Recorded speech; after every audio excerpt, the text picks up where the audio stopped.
today's lab, we're going to be looking at enzymatic activities of microorganisms, of course, specifically bacteria.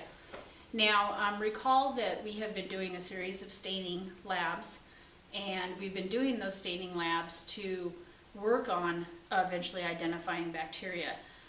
So, from the beginning of lab day, we started out with doing cultural characteristics.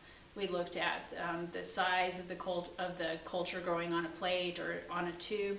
We looked at where it grows, and we're going to build on that knowledge. So I want you to keep in mind that every lab that we do is building on previous knowledge. Okay, we did the simple stain before we did a gram stain. We did a smear before we did a simple stain. We learned aseptic technique before we did anything else. So now that we're kind of running through the staining techniques, and we're going to go as far as we can with staining. Okay, we're going to do every possible stain that we can to use those visual characteristics to identify bacteria.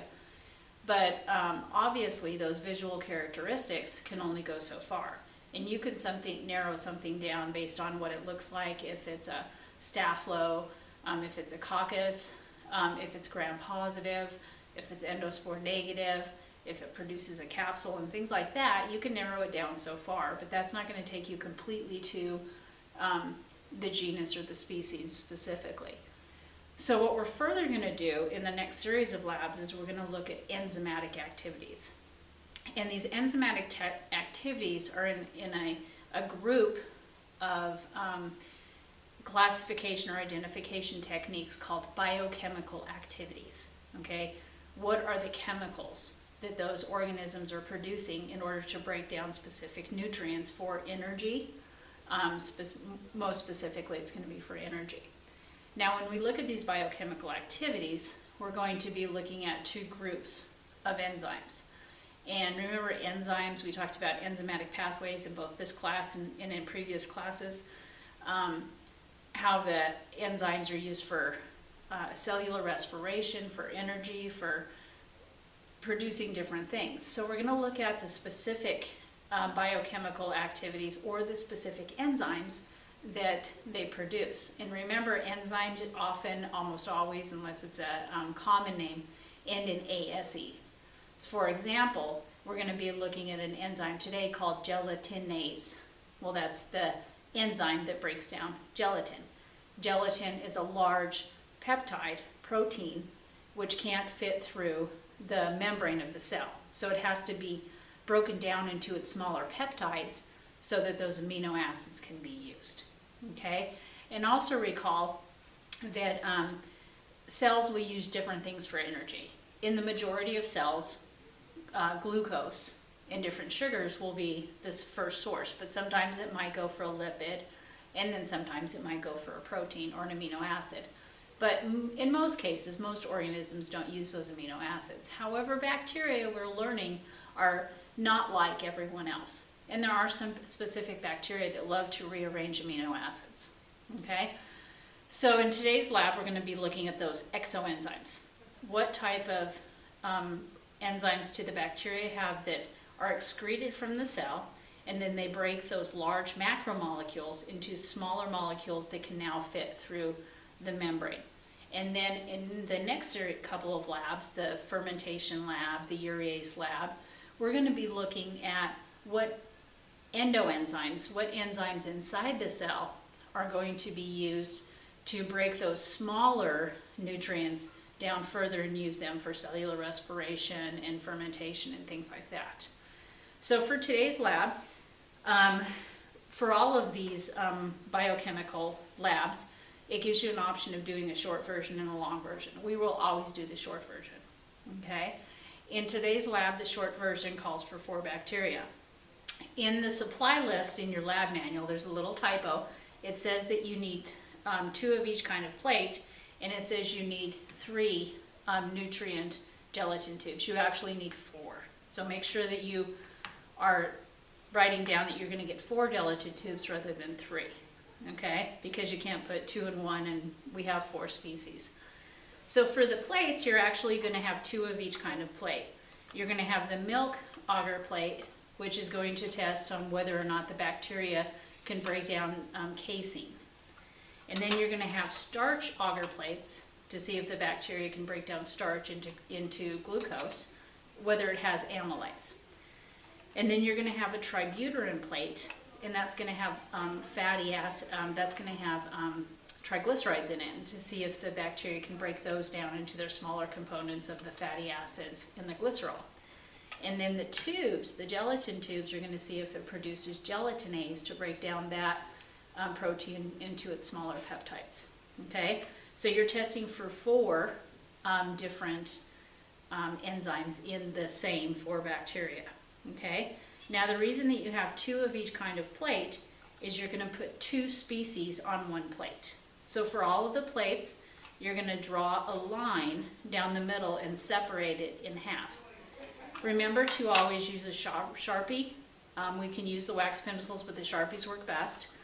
And you also always write on the bottom of the plate, not the lid, but on the bottom where the agar is. Okay? So you're going to draw a line down the middle of all of them. Okay? And so here I have the 2 milk agars in my hands. So I draw a line down the middle of both of them. And then on each side of the line, you're going to write the name of the species. So we're going to be using E. coli, so write E. coli on one side, and we're going to use Bacillus cereus, write Bacillus cereus on the other side.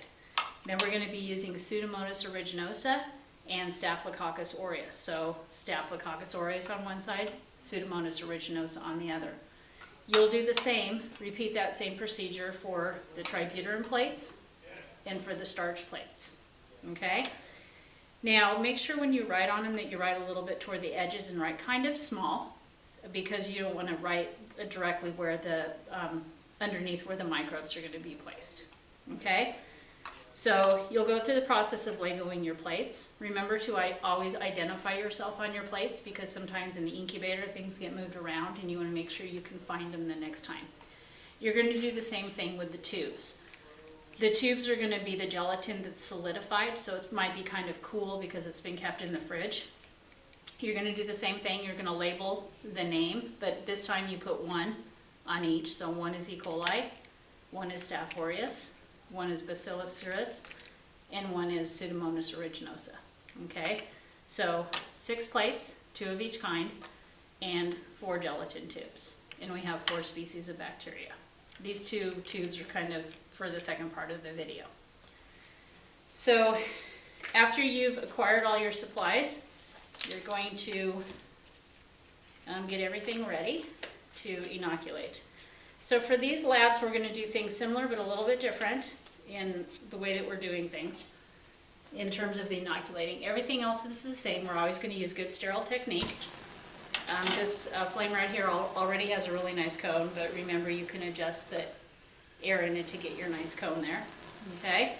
Now we have both a loop and a needle. We're going to use the loop for the plates, and we're going to use the needle for the gelatin because we're going to stab them. Okay? So I'm going to demonstrate, well, for the plates, you're going to, you know in the past when we did our plates, we zigzagged back and forth to put our cultures on. This time we're only going to do 1 line. So you'll do the same procedure of flaming your loop, nice red loop, and letting that cool off. Okay? Okay. So then once it's cooled off, so these plates are already labeled, they have the line down the middle. So this is cooled off, so I'm going to just kind of organize myself. So let's just say I'm going to start with the starch plates. Okay? So now I need to put my 4 cultures in the starch plates. I'm not going to do all 4 of them, but so I labeled this side right here, E. coli. So here's my E. coli tube, so I'm going to do that one first. So we're going to use all our same good sterile technique. And we're going to flame. We're going to dip down into the E. coli. We're going to flame. Put our lid back on, but this time we're not going to go zigzag back and forth. You're doing just the side that says E. coli, and you're just going to draw a line, and you're done. Okay? And then turn the plate a little bit so you know what side the other one is on. So you're going to flame that to get the E. coli off. Okay, now if you want to, you can have them this way, And so I went ahead and flipped it over to where the top side is up, which is probably the better way to do it than having it upside down like I just did. So I'm pretending that I had E. coli on one side, and then I'm going to put Pseudomonas aeruginosa on the other side. Now you already have them labeled and you know what you're putting there. I just am kind of pretending right now. So now we're going to do the same thing. Get your Pseudomonas. And now we're putting it on the other side.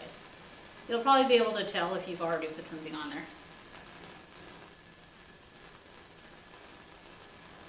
Okay, so now I'm going to pretend that I've done all my plates, and remember that once all those plates are inoculated, when you go put them in the incubator, you're going to put them all upside down because condensation will form and you'll have swimming bacteria.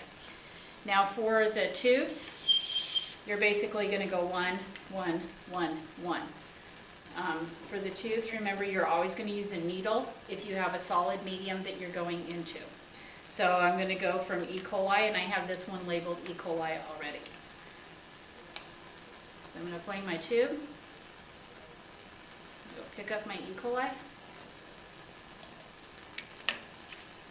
and then, ooh, it smells. And then I'm going to just push it all the way down to the bottom and come all the way up. Single straight line. Don't zigzag or wiggle it as you're going down or up. So the idea is you're just putting it down into the media and you're coming right back up. Okay?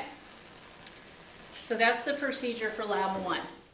For lab 2, for the second part of the lab, you're going to be reading your results. So for all of the plates except for the starch, you're basically going to visually just look at it. And so what you're looking for is whether or not it has sent out the enzymes and broken down the milk or the tributyrin, the oil, okay? And what you will see if you look in the book, there will be a zone of clearing around the culture. If there is a zone of clearing in the milk or the tributyrin agar, that is a positive result. If there is no zone of clearing and the media looks just like it did before, then that's a negative result. Okay, the starch is going to be a little bit different. With the starch, you're going to flood the plate with iodine. So remember from biology, or you've been reading in your lab manual, that iodine plus starch equals a bluish, purple, almost black color. Okay, so what you're going to do for that is you are actually going to flood the entire plate with the iodine. Okay, and you want to let that sit for a few minutes because it kind of doesn't always give a super immediate result. Now what will happen is on the starch plate, the media will turn that blackish blue color. Okay, now if around the culture the media is not black blue, where it's like the amber color of the iodine, that's a positive result. That means that it has eaten the starch, not eaten it, it has broken down the starch into glucose and there is no more starch there. So a zone of clearing after adding the iodine is a positive result for amylase, which is a positive result for starch hydrolysis. If it remains completely blue-black around and underneath the culture, that's a negative result. Now, the book says to pour off your iodine when you're done. You don't need to do that. If you're very careful not to tip the plate, when you put it away, you don't have to worry about pouring it off. Okay? Now, the other thing is when you're reading the results, sometimes you may want to lift it up and look at the light coming through, or another thing that you can do is set up a white piece of paper underneath it to read your results. Okay, so this is the lab for the enzymatic activities, the ones that are exoenzymes.